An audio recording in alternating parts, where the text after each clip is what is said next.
Hello students, last video में हमने discuss किया था चैप्टर नंबर 2 फ्रैक्शंस का मल्टीप्लिकेशन, और उसके ऊपर अब हम एक्सरसाइज से रिलेटेड क्वेश्चन करेंगे। पेज नंबर 26 पर एक्सरसाइज है हमारे पास 2B। देखिए इसमें सिंपल क्वेश्चन 1, 2, 3 हैं, इनको तो कर ही लेंगे। क्वेश्चन नंबर 4 यहाँ से वर्ड प्रॉब्लम स्टार्ट है। तो देखो मैं सॉल्यूशन तो PDF में डाउनलोड कर दूंगा, मैं केवल इन क्वेश्चन का मीनिंग समझा रहा हूँ, और जब मीनिंग समझ में आ जाएगा तो उसका सॉल्यूशन भी समझ में आ जाएगा। ठीक है। क्वेश्चन नंबर 4 क्या है? क्वेश्चन नंबर 4 में लिखा हुआ है apples are sold at 48 whole 4/5 rupees per kilogram. What is the cost of 3 whole 3/4 kilogram of apples. इसका मीनिंग यही है कि अगर हम 1 kg यानी 1 किलोग्राम सेब का जो कॉस्ट हमारे पास है, 1 किलोग्राम जो अगर हम फल खरीदने जाएंगे या बेचेंगे, तो 1 किलोग्राम फल को सेब को बेचने पर जो हमें रुपए मिले हैं वो कितना मिला है?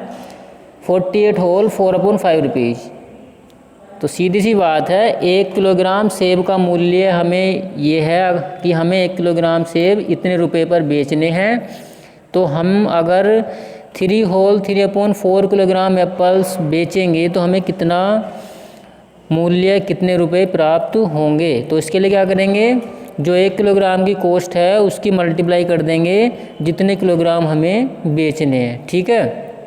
इसी तरह से क्वेश्चन नंबर 5 है cloth is being sold at 42 whole 1/2 या 42.5 पर metre.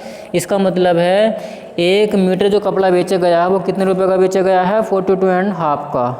What is the cost of 5 whole 3/5 metres of this cloth. तो अगर हम इसी तरह से 5 होल 3/5 मीटर क्लॉथ बेचें, कपड़ा बेचें, तो हमें कितना अमाउंट मिलेगा। तो उसी तरह से करेंगे जैसे क्वेश्चन नंबर 4 क्या है कि अगर हम 1 मीटर कपड़ा बेचते हैं तो हमें कितने रुपए मिलते हैं? 42.5 रुपीज़।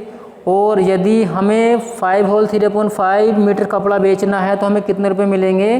तो जो 1 मीटर को जो कॉस्ट 1 मीटर कपड़े की है उसकी मल्टीप्लाई कर देंगे जितना मीटर कपड़ा हमें बेचना है उसके साथ। इसी तरह से सारे क्वेश्चन हैं, तो सभी क्वेश्चन ये मल्टीप्लाई के हैं, और इसी तरह से मैं सॉल्यूशन PDF में डाउनलोड कर दूंगा, वहाँ से अपना नोट कर लेंगे। यदि किसी सॉल्यूशन में प्रॉब्लम आती है तो डिस्कस करेंगे और बता देंगे। ठीक है। सभी स्टूडेंट्स को प्रत्येक एग्जाम्पल, जितने भी एग्जाम्पल हैं सारे एग्जाम्पल करने हैं। उसके बाद जो एक्सरसाइज से रिलेटेड क्वेश्चन है वो सभी करने हैं। कोई भी क्वेश्चन किसी भी स्टूडेंट्स का छूटना नहीं चाहिए। ठीक है। तो अब हम स्टार्ट करेंगे फ्रैक्शंस का डिवीज़न। तो डिवीज़न के बारे में क्या है, सबसे पहले उससे पहले डिवीज़न, फ्रैक्शंस का डिवीज़न करने से पहले हम समझेंगे रेसिप्रोकल क्या होता है। ठीक है। तो आज हम स्टार्ट करेंगे एक्सरसाइज 2C। इसमें क्या पढ़ेंगे? सबसे पहले रेसिप्रोकल। रेसिप्रोकल क्या होता है? तो रेसिप्रोकल का मतलब यही है, मान लीजिए हमारे पास की फ्रैक्शन है 2/3, तो अगर मैं इसका रेसिप्रोकल फाइंड आउट करूंगा,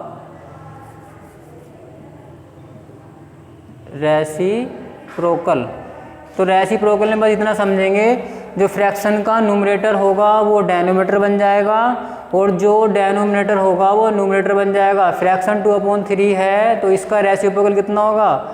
डेनोमिनेटर को बनाएंगे न्यूमरेटर तो ऊपर चला जाएगा, और जो न्यूमरेटर था वो बन जाएगा डेनोमिनेटर से नीचे आ जाएगा। कहने का मतलब ये है उस फ्रैक्शन का उल्टा कर देंगे, अपोजिट कर देंगे। अपोजिट का मतलब यहाँ पर यही निकालेंगे, न्यूमरेटर बन जाएगा डेनोमिनेटर और डेनोमिनेटर बन जाएगा न्यूमरेटर। तो 2/3 फ्रैक्शन का जो रेसिप्रोकल है वो क्या हो जाएगा?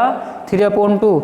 एक बात और ध्यान रखेंगे कि जब हमारे पास कोई फ्रैक्शन है, मान लीजिए 2/3 है, और अगर मैं इसकी मल्टीप्लाई जिस फ्रैक्शन के साथ करूँगा और मल्टीप्लाई करने के बाद अगर वैल्यू 1 मिल जाती है तो हम क्या कहेंगे कि दोनों फ्रैक्शन एक दूसरे के क्या हैं, रेसिप्रोकल हैं। जैसे 2/3 की मल्टीप्लाई अगर मैं 3/2 से कर दूं तो देखो मुझे क्या मिलेगा, 1 मिलेगा। कैसे, 2 से 2 कैंसिल आउट हो जाएगा, 3 से 3 कैंसिल आउट हो जाएगा, क्या बचेगा 1। यहाँ भी 1 मल्टीप्लाई 1 ही बचेगा, यानी 1 रह जाएगा। सब कैंसिल आउट हो चुके, क्या बचा 1। तो उसी बेस पर हम ये कह सकते हैं 2/3 का जो रेसिप्रोकल है वो 3/2 है, या 3/2 का जो रेसिप्रोकल है 2/3 है। तो तुम्हें केवल इतना ध्यान रखना है, रेसिप्रोकल निकालते समय जो फ्रैक्शन का न्यूमरेटर था उसको डेनोमीटर बना देंगे, और जो फ्रैक्शन का डेनोमीटर था उसको न्यूमरेटर बनाएंगे। न्यूमरेटर को डेनोमीटर बनाना है और डेनोमीटर को न्यूमरेटर यानी फ्रैक्शन को उल्टा करके लिख देना। ठीक है, अब इसी के बेस पर हम सीखते हैं डिवीज़न कैसे करेंगे, फ्रैक्शंस का डिवीज़न। तो उसके लिए हमें क्या करना है, जो भी हमें फ्रैक्शन गिवन होगी सबसे पहले जहाँ फ्रैक्शन के लिए डिवाइड का सिंबल यूज करेंगे उसको कन्वर्ट करेंगे मल्टीप्लाई में, या इस तरह से कह सकते हैं किसी भी दो फ्रैक्शंस का डिवीज़न करने के लिए पहली फ्रैक्शन की जो मल्टीप्लाई है वो दूसरी फ्रैक्शन के रेसिप्रोकल से कर देंगे। जैसे क्वेश्चन में लिखा हुआ है 4/9, मान लीजिए मैं एग्जाम्पल समझाऊँ, 4/9 को डिवाइड करना है 16/18 से। ठीक है, इसका मीनिंग क्या है, क्वेश्चन में दो फ्रैक्शन है, पहली फ्रैक्शन क्या है 4/9, सेकंड फ्रैक्शन क्या है 16/18। तो हमें इस फ्रैक्शन को इस फ्रैक्शन से डिवाइड करना है। तो जब भी हम फ्रैक्शंस को डिवाइड करेंगे तो उसके लिए क्या करेंगे, सबसे पहले मीनिंग क्या है डिवीजन करते समय कि फर्स्ट फ्रैक्शन की मल्टीप्लाई सेकंड फ्रैक्शन के रेसिप्रोकल से करेंगे। यानी डिवीजन में क्या करना होता है, जब दो फ्रैक्शंस हमें गिवन है और हमें उनका डिवीजन करना है तो फर्स्ट फ्रैक्शन को ऐसे लिखेंगे, डिवीजन का जो डिवाइड का सिंबल है उसके रिप्लेस पर लिखेंगे मल्टीप्लाई का सिंबल लगाएंगे, और जो सेकंड फ्रैक्शन लिखी होगी उसका रेसिप्रोकल निकालेंगे। रेसिप्रोकल का मतलब उसको चेंज कर देंगे, अपोजिट उल्टा कर देंगे। 18 बन जाएगा न्यूमरेटर, 16 बन जाएगा डेनोमीटर, यानी 16/18 का उल्टा क्या बन जाएगा 18/16। इसका मीनिंग यही है कि दो फ्रैक्शंस का डिवीजन करते समय उसका रूल ये है कि जब डिवीजन करेंगे कि फर्स्ट फ्रैक्शन की मल्टीप्लाई कर देनी है दूसरी फ्रैक्शन के रेसिप्रोकल से। तो यही जो प्रोसीजर हम फॉलो करने वाले हैं ये क्या बन जाएगा, फिर डिवीजन ही हो जाएगा। ठीक है, तो सिंपल भाषा में यही है कि जहाँ पर डिवाइड होगा वहाँ पर मल्टीप्लाई लगा देना और सेकंड फ्रैक्शन को उल्टा करके लिख देंगे और फिर सोल्व कर लेंगे।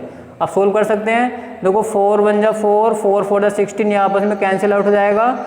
9 1 जा 9, 9 2 जा 18, तो ऊपर कितना बना, यहाँ 1/1 और यहाँ पर क्या है 2 और नीचे क्या है 4, ये आपस में कैंसिल आउट हो जाएंगे। 2 1 जा 2, 2 2 जा 4, यानी यहाँ पर 1/1 मल्टीप्लाई यहाँ बनेगा 1/2। अब मल्टीप्लाई कर लेंगे, मल्टीप्लाई मैंने क्या सिखाया था, न्यूमरेटर की मल्टीप्लाई न्यूमरेटर से ही करेंगे तो 1 × 1 कितना हो जाएगा 1, और डेनोमीटर की डेनोमीटर से करेंगे तो 1 × 2 कितना हो जाएगा 2 हो जाएगा। इसका आंसर कितना आएगा 1/2। कहने का मतलब यही है कि जब हम फ्रैक्शंस का डिवीजन करेंगे तो उसका रूल यही है कि फर्स्ट फ्रैक्शन को ऐसे लिखेंगे और उसकी मल्टीप्लाई करेंगे दूसरे फ्रैक्शन के रेसिप्रोकल से। मतलब कि फर्स्ट फ्रैक्शन को लिखने के बाद मल्टीप्लाई का सिंबल लगाएंगे और दूसरी फ्रैक्शन का क्या करेंगे, रेसिप्रोकल लिख देंगे। ठीक है, ये उसका रूल है। इसी के बेस पर अगर हम आप कुछ क्वेश्चन करके देखते हैं कि एक्सरसाइज 2C, जैसे क्वेश्चन नंबर 1 लिखा हुआ है,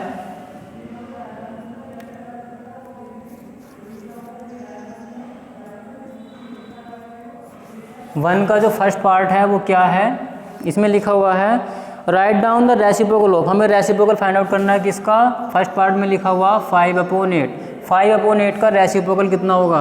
तो यहाँ पर लिखेंगे रेसिप्रोकल, और रेसिप्रोकल में क्या लिखेंगे, अभी बताया था, उनको उल्टा कर देंगे, न्यूमरेटर को बनाएंगे डेनोमिनेटर।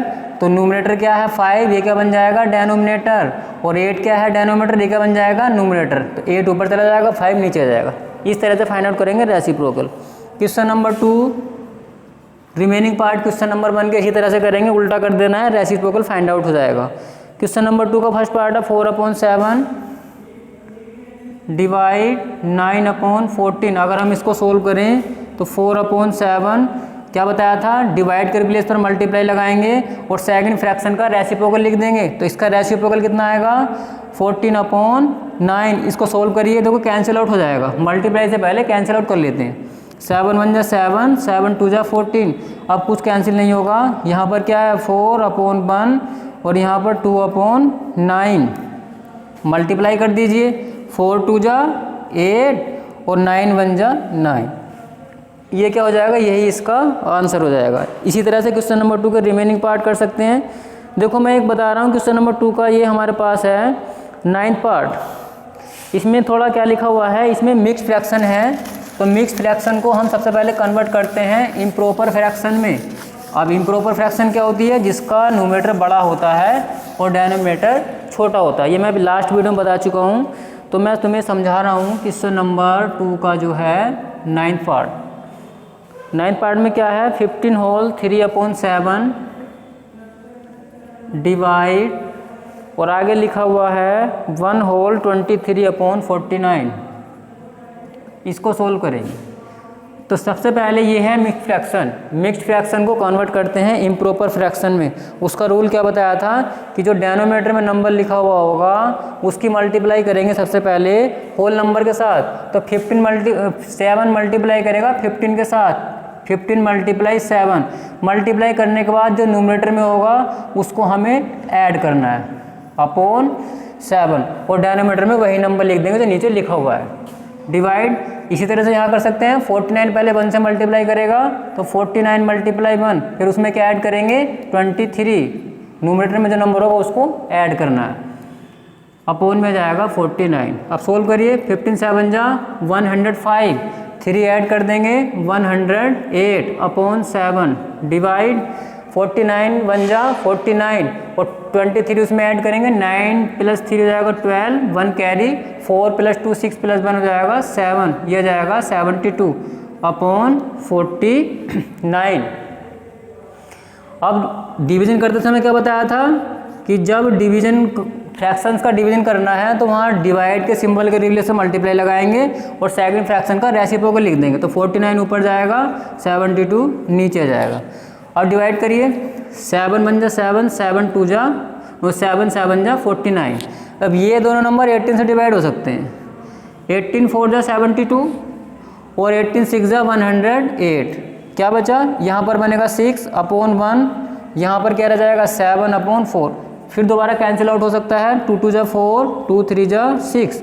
अब कितना बचा, यहाँ पर 3/1, यहाँ 7/2। अब मल्टीप्लाई कर दीजिए, तो 3 मल्टीप्लाई कर लेगा 7 से, 3 7 जा 21 और 2 1 जा 2। फिर डिवाइड कर सकते हैं, 2 से अगर 21 को डिवाइड करें तो 10 टाइम डिवाइड होगा।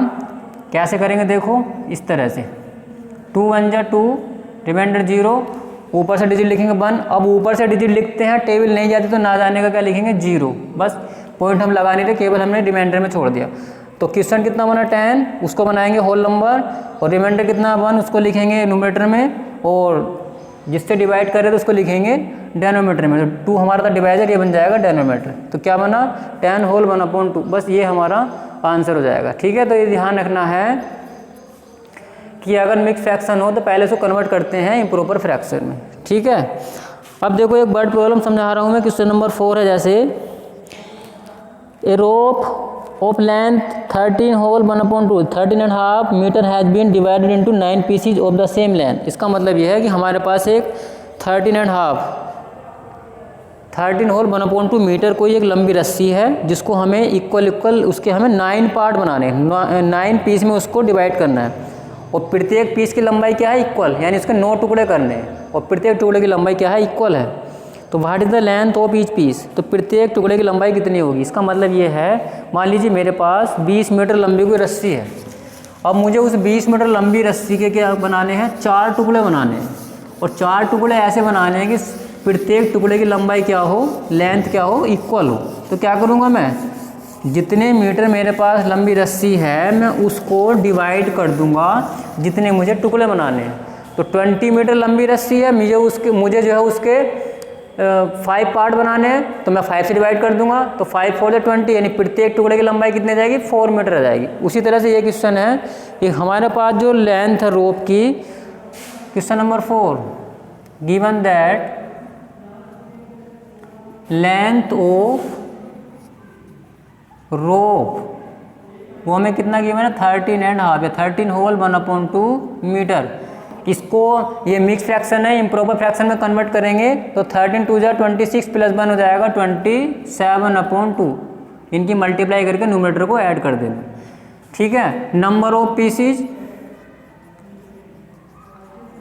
कितने पीस बनाने हैं हमें 9 पीस बनाने हैं। नंबर ऑफ पीसीज हमें गिवन है 9 और प्रत्येक टुकड़े की हमें लंबाई बतानी है। ये 9 पीस इस तरह से बनाने की प्रत्येक टुकड़े की इसमें लंबाई क्या है इक्वल है, तो हमें ये पता लगाना कि इस लेंथ जो रोप की जो लेंथ है इसको डिवाइड कर 9 पीसीज में डिवाइड करते समय प्रत्येक पीस कितने लेंथ का होगा। तो यहाँ पर लिख सकते हैं length of each pieces, length of each piece कितना हो जाएगा, जो जितनी बड़ी हमारे पास रस्सी है, रस्सी कितनी है रोप हमारे पास, रोप की जो लेंथ है वो है 27/2, उसको डिवाइड कर देना है जितने पार्ट हमें बनाने, पार्ट बनाने हमें 9 और डिवाइड कर दीजिए 27/2। अभी बताया था जब फ्रैक्शंस का डिवीजन करते हैं तो वहाँ जहाँ पर डिवीजन का साइन है वहाँ पर मल्टीप्लाई लिखेंगे और सेकंड फ्रैक्शन का रेसिप्रोकल लिख देंगे। तो 9 का रेसिप्रोकल अपने 1 मान लीजिए, तो रेसिप्रोकल कितना बना 1/9। सोल्व कर दीजिए, 9 1 जा 9, 9 3 जा 27, तो कितना बना 3/2 मल्टीप्लाई 1/1 मल्टीप्लाई करो 3/2, यही आंसर आएगा।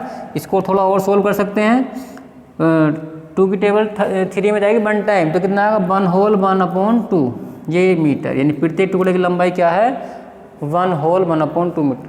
जो रिमेनिंग क्वेश्चन है इनका सोल्यूशन मैं PDF में डाउनलोड कर दूंगा। यदि किसी स्टूडेंट को फिर भी कोई दिक्कत आ रही है सोल्यूशन समझने में तो व्हाट्सएप ग्रुप में कमेंट करके बता देंगे कि हमें प्रॉब्लम है, तो हम उसका सोल्यूशन बना करके वीडियो अपलोड कर देंगे, ठीक है। तो इस तरह से हमारा चैप्टर नंबर 2 कंप्लीट हो चुका है। कल डिस्कस करेंगे चैप्टर नंबर 3 के बारे में। Thank you.